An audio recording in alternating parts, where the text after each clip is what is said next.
Chapter 28. The Eyes Have It. The very next day, Mrs. Spencer and her friends went through the stacks, looking at every single book. Mrs. Jones stood a few feet from them, watching them with her arms crossed on her big blue polka-dotted dress, as they flipped through books, looking for anything they didn't like. But there was nothing she could do. Behind them on a table was a tower of books removed for further review.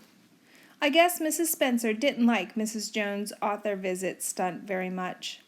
That afternoon, I called an emergency meeting of the BBLL board during language arts. Rebecca and Danny and I got library passes and sat at one of the study tables. All around us, the shelves had big holes in them where Mrs. Spencer and her friends had taken books away. "We have to do something," I told them. "What?" Rebecca said. "We have to get copies of all the books they're taking off the shelves," Danny said. "Where would we put all of them?" "This is way more than would fit in Amy Ann's locker," Rebecca said. "My locker," Danny said. "Your locker. We can find room." "But we don't have enough money to buy them all, and we never will," Rebecca said. "Not even if we had a bake sale every day. Unless Amy Ann can get every author to donate copies like Dave Pilkey." I sucked on a braid, thinking. "There has to be another way," I said. "What about it, Rebecca?" asked Danny. "You're head of acquisitions." Danny combed his hair with his fingers. "Well, I actually do have an idea. I know where we can get a copy of every single book taken off the shelves. For free, even." "Where?" Danny nodded at the big glass windows that separated Mrs. Jones' office from the rest of the library. I frowned until I saw what he was talking about. The shelf in the back corner of the office where Mrs. Jones kept all the books she'd pulled off the shelves. Rebecca gasped. "You mean steal them?" "It's not stealing," Danny said. "They're library books. The whole reason they're here in the first place is to loan out to kids. So we're just borrowing them, right?" I felt slightly sick at the thought of sneaking into Mrs. Jones' office and taking something, even if it would mean we had every book Mrs. Spencer banned. Danny could see we weren't convinced. "Look, Mrs. Jones bought those books so any kid could read them. That's what we're going to do. Let any kid read them. She would want us to." "So why don't we just ask her for them?" Rebecca said. "Because she can't give them to us," I said, "not without losing her job. The school board told her not to, and she has to do what the school board says." I stared at the books. "We can't take all of them or Mrs. Jones would notice," Danny said. "We don't need all of them," I said. "We already have half of them." "I can't believe we're even considering this," Rebecca said. "Forget suing us. Theft is a misdemeanor." "Does that mean we could go to jail?" I asked. "Well, no, not for stealing a few books. Restitution and community service, maybe." "What's restitution?" Danny asked. "We have to return the books or pay for them," Rebecca explained. "And it would very likely go down on our permanent record, which could mean we don't get into college." Danny flicked his hair back. "I'm okay with that." "Danny," Rebecca said. I chewed on my braid. Stealing was bad, I knew that. I hadn't stolen a thing since that lollipop when I was little.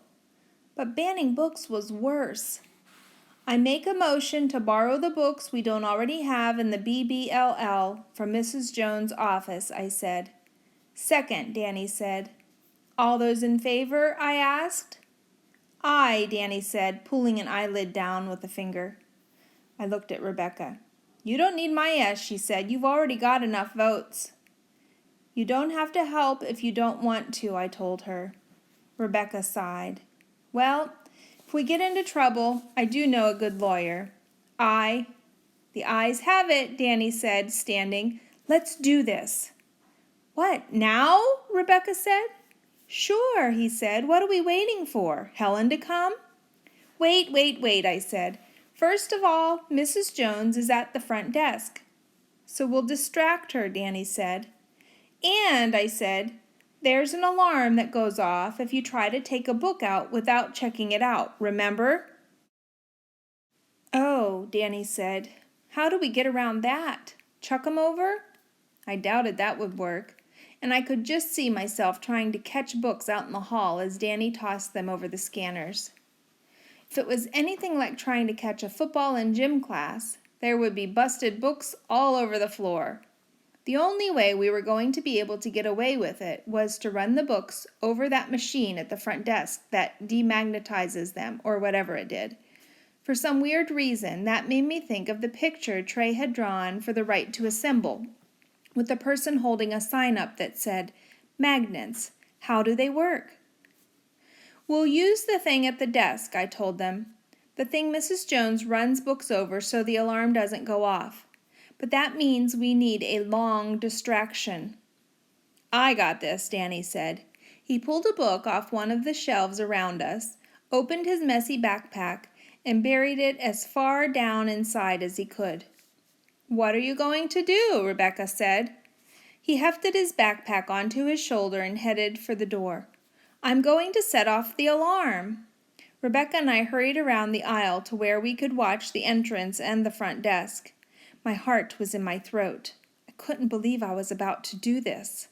What kind of person had I become that I would ask an author during a school visit what he thought about his books being banned? Who would steal books from the library to loan them out of my own secret locker library? Danny stepped between the two white plastic pedestals at the door and the alarm went off. Wonk, wonk, wonk, wonk. Even though it wasn't very loud, the sound of it and the flashing red lights made me and Rebecca both jump.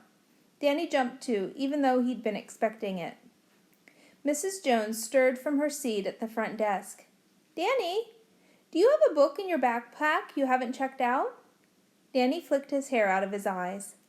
"Geez, I don't think so, Mrs. Jones," he said. He tried to go back through, but the alarm went off again. Mrs. Jones came out from behind her desk and went to him. "Here, let's take a look." Danny's eyes flicked to mine. It was now or never. I motioned for Rebecca to wait for me and hurried behind Mrs. Jones' desk. I was the only one who knew what books we needed, and she could holler if Mrs. Jones was coming back. I ran to the shelf at the back, my whole body shaking. I skimmed the titles on the spines once all the way through before realizing that I hadn't really read a single word. I was freaking out. I needed to calm down. Think. Reread the titles. I frowned. Not all of these were on the banned books list. Then I saw the label on the shelf. Remove/replace. Some of the books were just old and worn out, and Mrs. Jones was going to order new copies.